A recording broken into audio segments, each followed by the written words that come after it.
Let me take you right into the heart of this story, as if you were sitting across from me in a quiet cafe, hearing every twist and turn, the kind that makes you lean in, makes you laugh, makes you want to argue in the comments about what's right and what's fair. So picture this, not kidding, a moment that changed everything for Emily Parker. Started out about as mundane as it gets.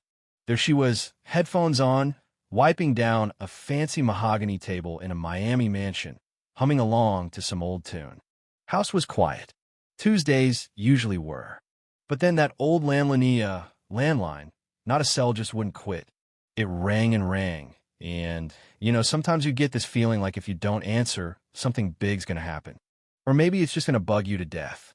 Anyway, Emily, the cleaning lady, yep, that's what everyone called her, finally rips off her gloves, sighs, and picks up the phone. She tries her best. Smith residence, good morning, doing her little professional act. The guy on the other end fires off in Arabic, full speed. Now, here's where things get wild.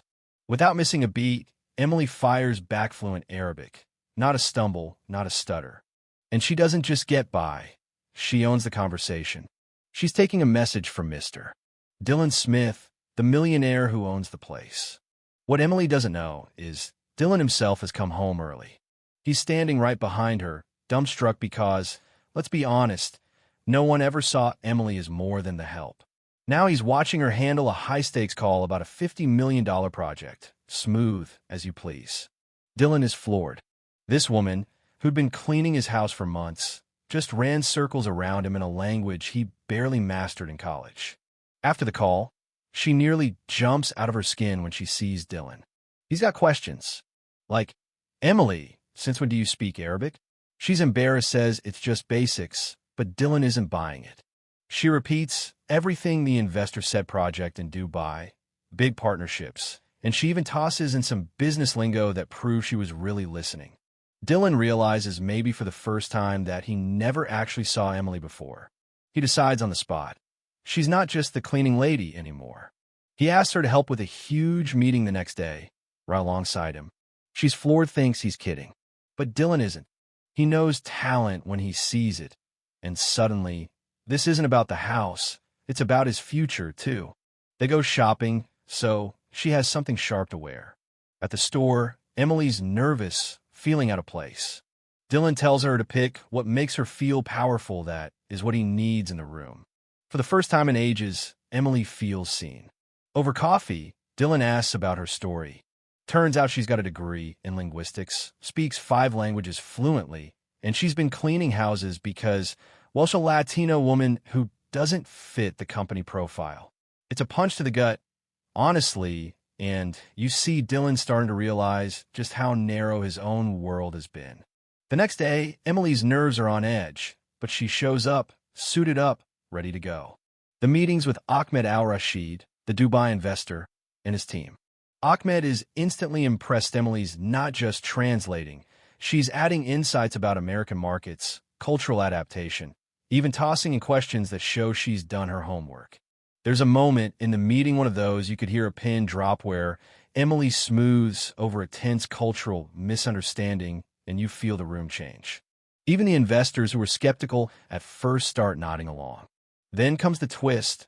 Ahmed won't sign the deal unless Emily is hired on as a consultant, flown out to Dubai, and made part of the whole project.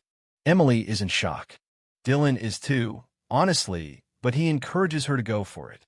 He even confessed been about to give his staff a paid break anyway, but now he sees a future that's bigger for both of them. And just when you think you know where it's going, nope. Emily starts to worry she's betraying Dylan by leaving. He tells her he owes her everything. She's the reason the deal even happened. There's this real moment, both of them at a crossroads. She agrees to go to Dubai, but you can tell there's something growing between them, something neither of them is sure how to name. Dubai is a whirlwind. Emily is blown away, a luxury hotel, meetings with power players from around the world. Ahmed asks her to stay permanently as director of international expansion, triple the salary. She's tempted, but her mind's on Dylan back in Miami. And that's the thing, distance doesn't kill their story. They keep talking, video calling, falling even deeper for each other. Finally, Emily decides she wants both, the dream career and the love. She negotiates a deal to base in Miami, splitting her time between continents.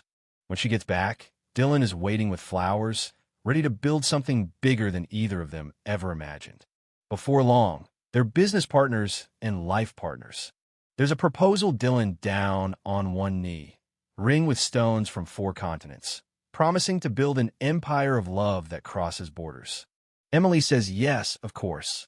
Their wedding is a riot of cultures, roses from Dubai, orchids from Seoul, and guests from every continent. They start a joint company, Smith Rashid Parker International, and their model work-life integration, family at the core, becomes a Harvard case study.